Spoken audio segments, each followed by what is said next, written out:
Welcome to another exciting episode of the Million Dollar Peddlers. I'm Papergoy. And I'm Mr. Magazine. And it is BOLO Day, Saturday BOLO Day. We run through items that sold for us on eBay. What sold, why it sold, how it sold, why we bought it, how we bought it, and so on. And Mr. Magazine looks like he's getting into the football spirit. Football starting soon, you know. It is. I'm not getting into the spirit, but my customers are. That's all that matters. So the Buffalo Bills are always a hot team. You know, they're only an hour away from us, and we're always selling whatever we can of theirs. But every year they have these little people. Well, guess what just came out? The Series 3 little people. So my Series 2 little people sold. Ah, okay. So definitely it's one of those things where stock up. If you don't sell them this year, you're going to sell them next season when the next season comes out. I would bet they do that for every NFL team. Yeah, I would think so, yeah. And what do those cost new? $25 plus tax.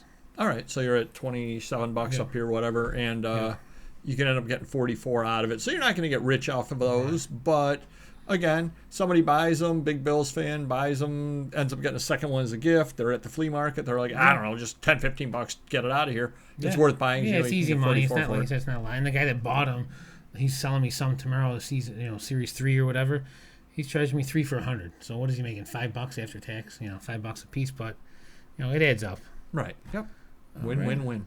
Next up, we have Safari Joe. Never heard of him. Thundercats, 1987 figure, $145. I finally got time to dig into the stash of action figures I've been hoarding for years. Wow. And we got this new employee that knows figures. He knows how to search on figures. I don't know if he's using the Google Lens or what he's doing, but we're just knocking out some high-end figures right now, and I can't argue with that. I'm going to say he's probably a bad guy. He does look like a bad guy for sure. Yeah. That's the look I'm going to go for. Yeah. Next up, Dave Anderchuk Sabres SP Future Watch autograph card number 25 of 199. I bought a large lot of Dave Anderchuk cards, mostly signed, and this one is his number out of 199. So he's jersey 25. It did go for $200. Ones that are just regular numbers are going for about 150 to 175. But again, can't argue with the price. Is that kind of the rule? Like if you have Mickey Mantle, if you have his jersey number out of 10, it's worth more than it's definitely worth more. It used to be double, like if you have the first one or the last one or the jersey, but now it's kind of like leveled off. It might be 10-20% more, but it's certainly something. It's going to demand more money no matter what. Right.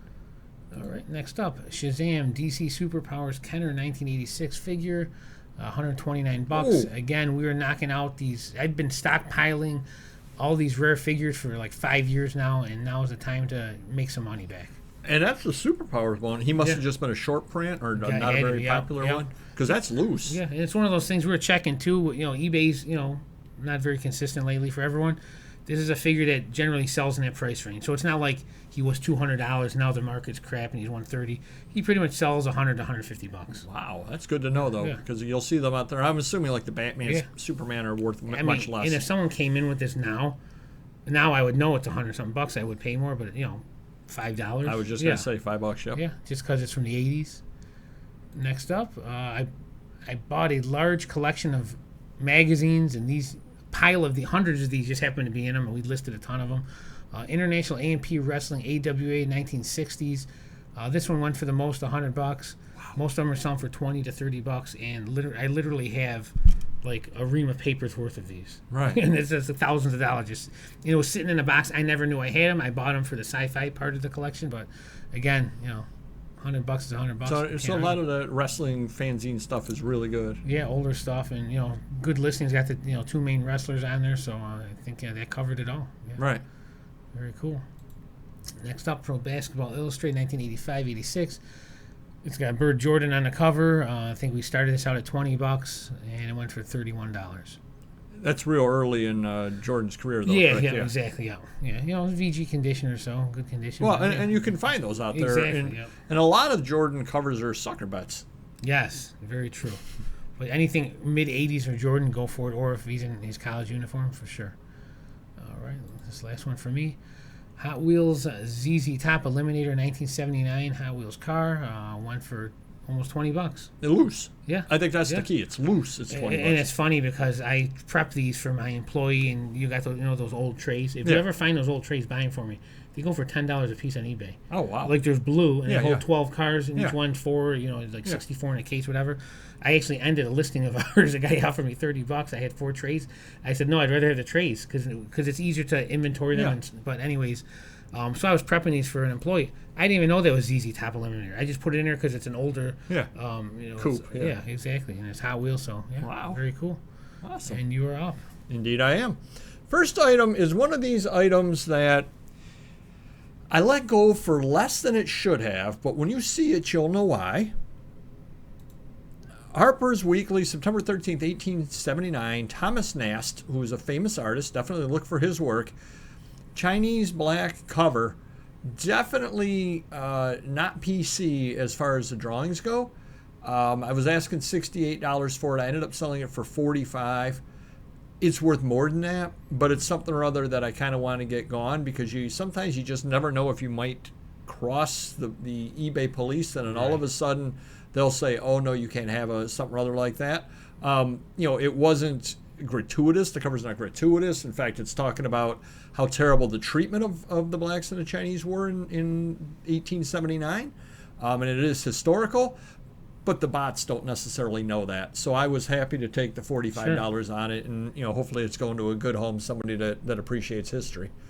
Next up, Goat World magazine. Have you ever had Goat World magazine? I have not. I didn't know if that was the cover or not. I guess it is. I guess there was no other cover on it, just from the way it looks. I guess it wasn't. But I ended up getting $25 out of that. Sometimes you can find these oddball magazines out there, and I'm sure I paid $1 for that. I'm certain that's what I paid for it. Yeah. And got $25 out of something, and it doesn't even look like anything. No. I mean, no great graphics, anything at all like that. It's not the goat for magazines. It is not. However, getting $25 out of it makes me the goat. Yeah. Next up, Flying Saucer magazines. Flying Saucer stuff is always hot. I think you know that, Mr. Magazine. Definitely that stuff always does sell. Got $32 out of this. More than happy for getting that. Richard S. Shaver, UFOs in North Carolina. Put another picture up there as well. But if you can find 1970s flying saucers that sells, certainly if you can find the stuff from the 50s, that's really what you want to go for as well. Up next, the Paris Review. Spring 1958, Ernest Hemingway. Nice. $49 I ended up getting out of this. I paid $1 or $2 on it at a sale, and the reason why I bought it is because I saw it did have Ernest Hemingway in there. And that's one of those things, sometimes you'll find piles of magazines like this, other magazines. If they're super cheap, buy them all. If it's a few dollars a piece, go through them, check for content. You see somebody like Ernest Hemingway and something or other like this from 58, buy it, you can get $49 out of it. So, again, that's just one of those cases. Super cheap, I would have bought the whole pile of them. But a little more expensive, you cherry pick. Cool. Up next, A Professional Nurse. I don't know if you know any of those or not. Wow. Edith Penny.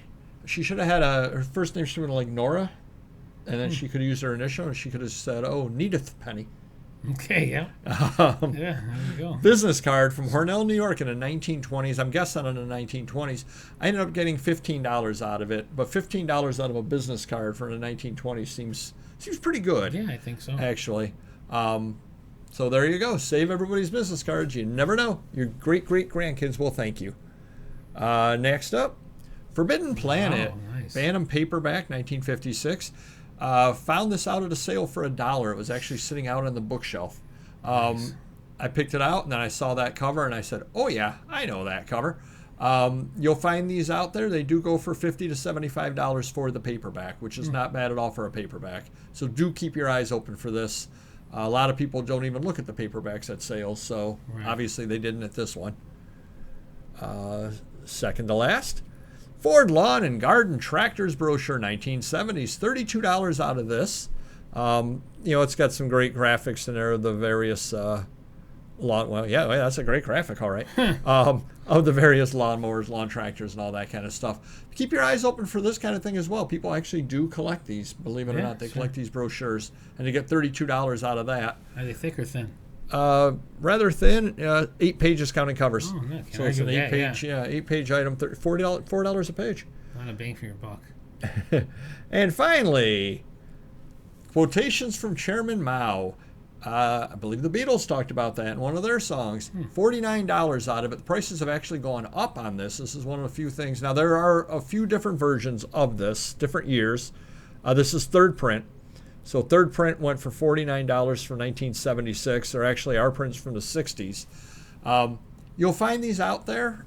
See if I give a measurement on this over here. 3.5 by 5 inches. So it is indeed a small book. Yeah. You will find them out there. They got the red cover on it. You certainly will recognize it when you see it. And to get $49 out of it's not bad at all for something other like that. So keep your eyes open for books like that as well. They're out there. You'll pay $1 for them is what you'll end up paying for them. So you cannot argue with that at all. So hopefully that helps you a little bit. If you could hit the like button, we would definitely appreciate it. And we will see you next video. Take care. Bye-bye.